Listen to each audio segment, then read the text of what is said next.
happens. Marriages fall apart, right? Yes. But you complained constantly about it, didn't you? No, I don't think I complained constantly. To anyone that would listen. No, that's not true. You agree with me that you complained to the one person that would actually do something about it. I don't understand what you're asking.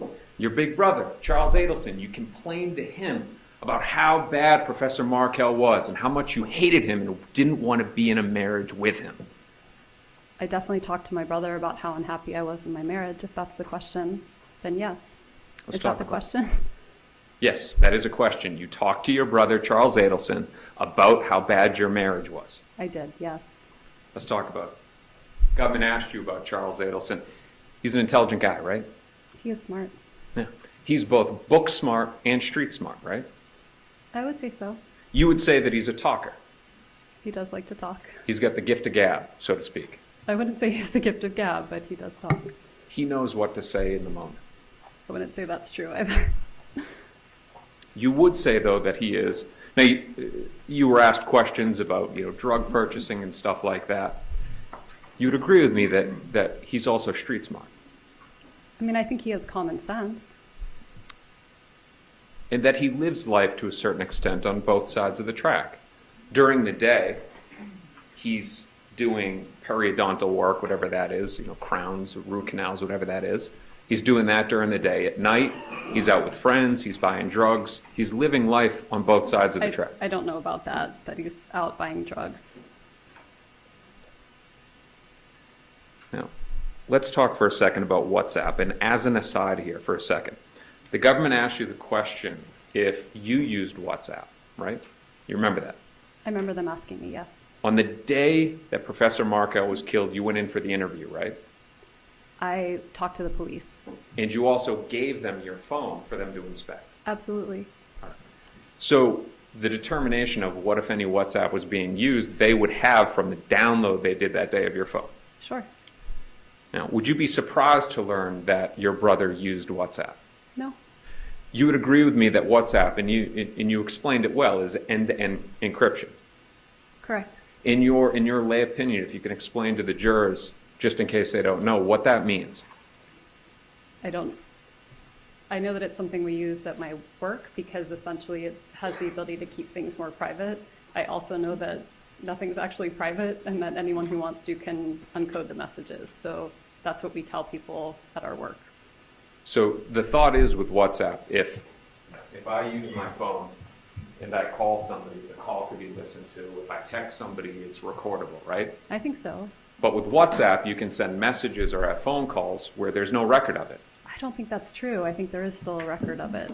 But the belief and the thought, I'll withdraw that question. Your lay understanding, though, is that the footprint that it leaves is much less than that of normal communications. I think it's different, but I think it still leaves a digital footprint that's easily uncodable.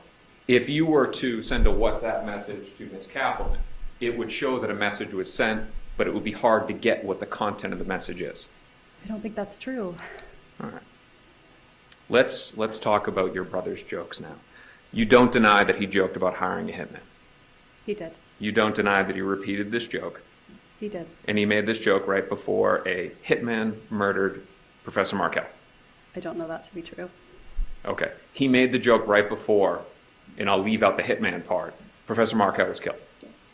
He made the joke the morning that I talked to him. Yeah. Can you think of one person in this world that would actually hire two people to go kill Professor Markel other than your family? Your Honor. Ms. Adelson, please address me and answer the question. It calls for an unbelievable amount of speculation. I mean, I'm responsible for coming up with, that's the prosecutor's duty, no? To figure out who's responsible? You just said a moment ago that you disagree that Hitman killed Professor Markel. That's what you said, right?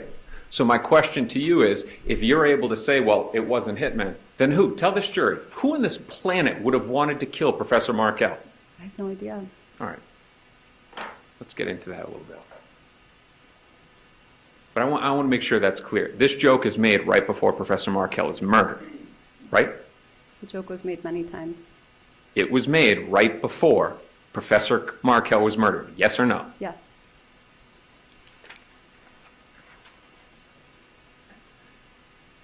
July 18, 2014, you're interviewed, and you make a statement saying, I knew this would happen. You said that, right? I did. All right. Now I want to talk about your knowledge and your belief on this. You're a smart person, right? How am I supposed to answer that? Well, let's go through your resume. You went to Brandeis University, right? I did. You graduated magna cum laude. I did. If you could explain to the jury what that means. It means I studied a lot and got good grades. All right. It means, and to speak, I'm from the Northeast. My Boston accent may give it away. It means you're wicked smart, right? That's very You had a nice. high Thank GPA, you. a very high GPA. I work hard. You also went and you got a master's degree from the University of Cambridge. I did. You were a Gates Scholar. I was. You then go to the University of Miami School of Law, which is a top-tier law school, Tier 1, right? Okay. Right? We're talking about your level of intelligence. You went to the University of Miami Law School, right? I did, yes. You also clerked at the 11th Circuit Court of Appeals, right? I did. Now, to get a clerkship out of law school, it's a very difficult thing to do, right? It's challenging. You have to have top grades. You have to go through a rigorous selection process, right? Yes. You then become a professor at the Florida State University College of Law, right? Yes. You're also a published author, right? Now you're just embarrassing me. Why are you embarrassed that you're a published author? I don't like talking about myself. Is it because the book that you wrote discredited Tallahassee and spoke ill of it? The book did not discredit Tallahassee. It wasn't about Tallahassee. Let's stay on topic and ask the question again with everything that we just went through. You're a smart woman, right? I am a smart woman. There's information about this case everywhere. You'd agree with me on that, right? I've been advised by my lawyer not to read it. All right. Now, we're not talking about reading stuff. There's podcasts, Also not to listen. TV shows, Also not to watch. articles. Don't read. And so you've made the decision. Now, you're a lawyer yourself too, right? I am. And you made the decision, I'm not going to look at any of this stuff. Correct. I don't want to know what happened to the father of my 2 children. Not I don't want to know what happened. How can you say you love those boys if you don't care who killed the father that they loved? Of course I care who killed the father that they loved. Then why won't you look at the stuff? I've been advised not to. Are you afraid that when you look at it, you're going to realize that your brother did this? I am not afraid of that. Now, of course, you've, and we won't get into privileged communications, but you've spoken to your lawyer about the case. How are we not getting into privileged communications? Yes, I've spoken to my lawyer about the case. You're very intelligent. You have one of the top defense attorneys in the country, a former federal prosecutor, John Lohr, right there in the blue suit, right? He is my attorney.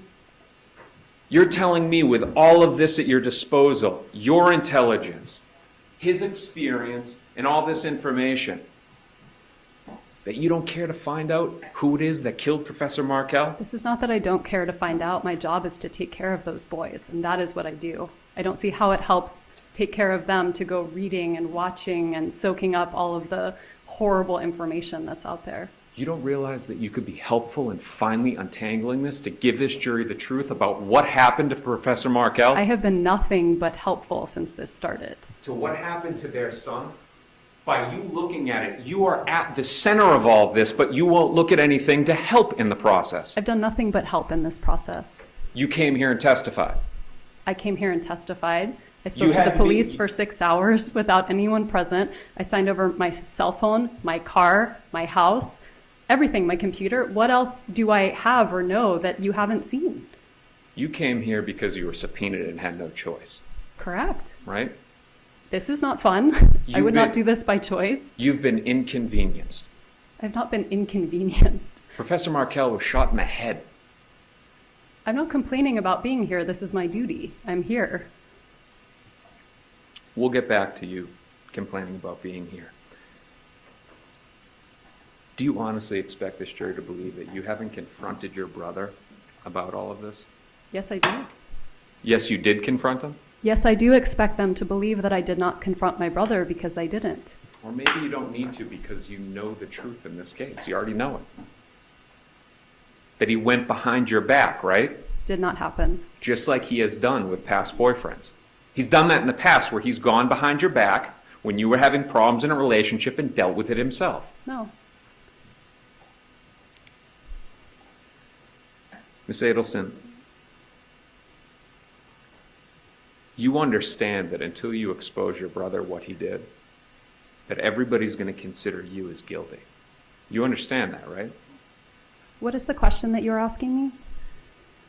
You understand that until you expose your brother and explain what he did, that he went behind everybody's back, that he hired a hitman to murder your ex-husband, you'll remain guilty in the eyes of the world. I can't speak to the eyes of the world. I can only know that I have done nothing wrong. Or maybe you are guilty. I am not guilty. So